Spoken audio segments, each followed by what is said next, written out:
stop what you are doing. Because the Kansas City Chiefs just got the worst news of their entire offseason, and it did not come from a trade. It did not come from an injury report. It came from a Dallas County jail cell. Kansas City Chiefs wide receiver Rashee Rice back in the headlines this morning. This comes after he was taken into custody here in Dallas for a violation of his parole. Rashee Rice is behind bars right now, and the reason he is there, it will make your jaw drop. Because this man had every single break handed to him.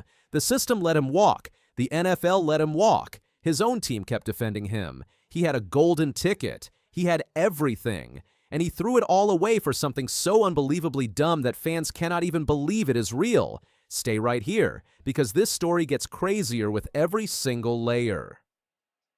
Let's rewind fast. Rashee Rice came into the NFL as a second-round pick for Kansas City in 2023. His rookie year, he helped the Chiefs win the Super Bowl. He set the record for the most postseason receptions by a rookie ever.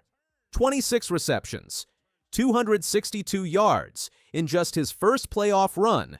When this man is on the field, he is a star, a genuine #1 receiver, 156 career catches, 1,797 receiving yards, 14 touchdowns in just 28 games. Those are not good numbers. Those are elite numbers. So how does a player this talented end up sitting in a jail cell right now? It starts in March of 2024. Rice was behind the wheel of a Lamborghini on a Dallas freeway. He was going 119 miles per hour, street racing.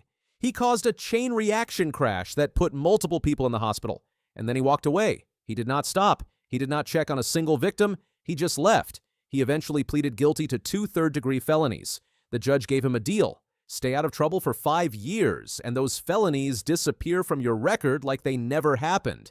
He also had to pay over $115,000 in restitution to the crash victims. The NFL hit him with a 6-game suspension. Rice stood at a podium in St. Joseph, Missouri last August and looked the world in the eye.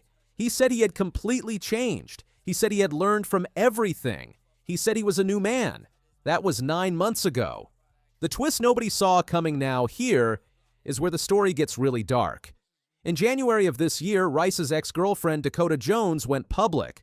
She posted photos of bruises all over her body. She filed a lawsuit accusing Rice of 19 months of abuse across 2 states, strangulation while she was pregnant, specific dates, documented injuries, a detailed legal filing that laid out every single allegation.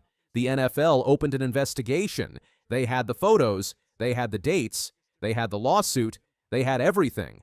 And on Good Friday, a holiday weekend when nobody was paying attention, the NFL quietly dropped a statement. Rashee Rice would face no discipline, insufficient evidence. Case closed. Rice's lawyer put out a statement thanking the NFL for their thorough investigation and saying Rice looks forward to the 2026 season. That statement aged like milk left out in July heat. Because here's what that lawyer did not know when he sent it. 6 weeks later, his client would not be looking forward to the season. He would be looking at the walls of a jail cell. The dumbest self-destruction in NFL history. This is the part that will break your brain. Rice had a deal. A real deal. The kind most people never get. Plead guilty. Serve 30 days in jail at a time of his choosing. Stay clean for 5 years. And everything goes away. 2 felonies. Gone. Clean record. Fresh start. The conditions were simple. Do not commit new crimes. Do not use controlled substances. Show up when you are supposed to show up. Rice was 10 months into a 5-year deal, less than 20% of the way through. Then Dallas County court documents dropped on Tuesday, May 19th. Rashee Rice had tested positive for THC marijuana. That is it, not assault, not another crash, not anything dramatic. He smoked weed. And just like that, the judge said no more flexibility. The 30 days he could have served quietly during the slow part of the offseason, he is serving them right now. He was booked into Dallas County Jail at 1:25 in the afternoon. He is not getting out until June 16th. But that is just the beginning of the damage.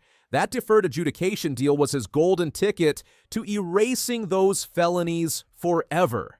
Because of this violation, that deal is now in serious jeopardy. The felonies that were supposed to disappear could now become permanent convictions on his record. 2 felonies. Locked in. For life. He had everything. And he lost it over a joint. It gets worse. You think that is bad? Hold on. 1 week after Rice tested positive, he went under the knife. A cleanup surgery on his right knee, loose debris causing inflammation from an injury he suffered back in October 2024 when Patrick Mahomes accidentally collided with his leg against the Chargers. That injury turned out to be a torn LCL, a damaged hamstring tendon, and posterior lateral corner damage. The surgery was supposed to sideline him about 2 months. Under normal circumstances, Rice would spend those 2 months rehabbing with the Chiefs' medical staff. The best trainers, the best equipment, the best recovery program money can buy. Instead, he is rehabbing his knee in a jail cell in Dallas County with no Chiefs medical staff, no specialized treatment, nothing. Adam Schefter specifically reported that Rice will not be able to get the type of medical attention that could have sped up his recovery. He had the surgery before he even knew he was going to jail. Nobody planned for this. And while all of this is happening, he still has 2 civil trials waiting for him. The street racing crash victims have a trial scheduled for June 9th. The co-driver from that day already had a $2.88 million default judgment entered against him. Rice has NFL money. The victims know it. He also still faces the domestic violence civil lawsuit from Dakota Jones. That case is very much alive and seeking over $1 million in damages. 3 legal battles. A knee surgery recovery happening in a jail cell. And a contract year on the line. This was supposed to be Rashee Rice's year. The year he proves he deserves a big extension. The year he takes over as the clear #1 receiver in Kansas City. The year he puts every off-field question to rest. Instead, he misses OTAs. He misses mandatory minicamp. He is rehabbing a knee in jail. And his felony record just went from possibly erased to possibly permanent. The Chiefs bet on Rashee Rice over and over again. They backed him through everything. Right now, it is very hard to see how this ends well. Drop a comment. Tell me, is Rashee Rice's time in Kansas City over? Because the clock is ticking.